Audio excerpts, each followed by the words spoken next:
wabarakatuh. Sudah masuk minggu kedua. Sebelum saya memulai pembelajaran pada minggu ini, saya ingin mengingatkan kepada kalian, bagi yang belum mengerjakan tugas minggu lalu, agar segera menyelesaikan. Nah, pada minggu lalu kita sudah membahas mengenai pengertian, fungsi, tujuan, serta jenis teks prosedur. Pada video kali ini kita akan membahas mengenai struktur dan kebahasaan teks prosedur. Segala sesuatu yang terstruktur tentunya akan menghasilkan sesuatu yang baik. Begitu juga dengan teks prosedur. Teks prosedur memiliki 4 struktur. Yang pertama, pengantar atau pembuka. Secara umum, struktur teks jenis prosedur diawali dengan judul, kemudian disusul kalimat pembuka atau pengantar. Pada bagian pengantar ini, penulis akan menjelaskan sedikit mengenai topik yang akan dibahas, tahapan pembuatan maupun praktiknya secara langsung. Beberapa juga menjelaskan dulu manfaat dan tujuan penulisannya. Yang kedua, material. Bagian berikutnya adalah penulis menyebutkan dan menjelaskan material yang digunakan.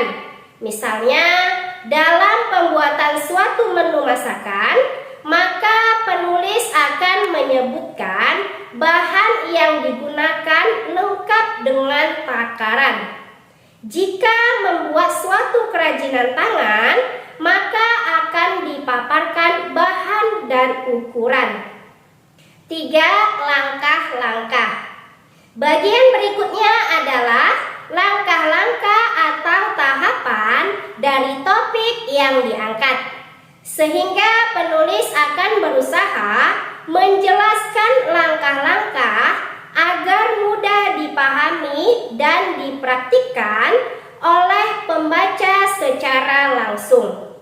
Bisa dalam bentuk urutan poin dan nomor, dan bisa juga dalam bentuk paragraf yang diberi urutan bilangan.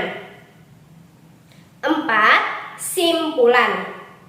Bagian akhir dari teks prosedur adalah simpulan atau kesimpulan, yang juga disebut bagian penutup. Sesuai dengan namanya, pada bagian ini penulis akan menjelaskan kesimpulan dari kegiatan yang dijelaskan, tahapan dan prosedurnya. Sekaligus akan ditambahkan beberapa saran dari penulis. Selanjutnya, kebahasaan teks prosedur. Yang pertama, konjungsi temporal. Konjungsi temporal adalah nama lain dari kata penghubung yang menyatakan waktu kegiatan yang hadir dan bersifat kronologis atau berurutan. Contoh dari konjungsi temporal, kemudian, lalu, selanjutnya, berikutnya, dan setelah itu. 2. Kata kerja imperatif. Kata kerja imperatif berisi tentang kalimat perintah atau larangan. Pembaca wajib menaati kata kerja imperatif yang ada pada teks prosedur agar hasil akhirnya sesuai dengan tujuan yang diharapkan. Contoh, diamkan selama 15 menit. Jangan bercampur dengan bahan lain dan sebagainya. 3. Verba material. Yang dimaksud verba material yaitu segala sesuatu yang mengacu pada tindakan fisik. Contoh dari verba material material yaitu potong cabai, haluskan bahan, dan lain-lain. Selanjutnya, verba tingkah laku.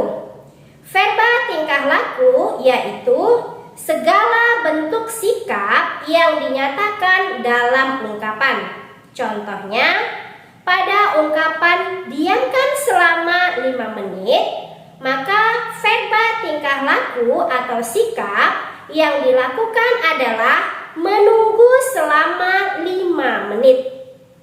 Kebahasaan yang kelima, partisipan manusia.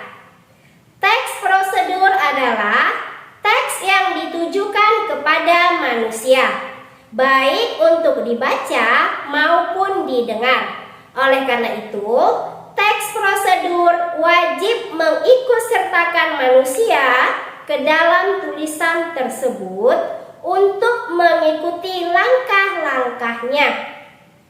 6. Penanda atau bilangan urutan. Umumnya, penanda urutan pada teks prosedur berupa angka atau numbering. Namun, beberapa ada yang menggunakan penanda bulat seperti titik. Yang ketujuh, kalimat interrogatif atau pertanyaan. Kalimat interrogatif yaitu kalimat yang di dalamnya berisi tentang pertanyaan. Adapun fungsi dari pertanyaan tersebut adalah untuk meminta informasi tentang sesuatu hal atau menanyakan kepada pembaca yang mengikuti langkah-langkah di dalam tulisan tersebut. Contohnya, apakah sudah paham? Apakah sudah dimasukkan? Dan sebagainya. Kebahasaan yang terakhir adalah kalimat deklaratif atau pernyataan. Kalimat deklaratif yaitu kalimat yang di dalamnya mengandung pernyataan. Fungsi dari kalimat ini adalah untuk memberikan informasi atau berita mengenai suatu hal. Demikianlah materi kita pada video kali ini. Semoga kalian dapat memahaminya dengan baik. Sampai bertemu di video selanjutnya. Wassalamualaikum warahmatullahi wabarakatuh.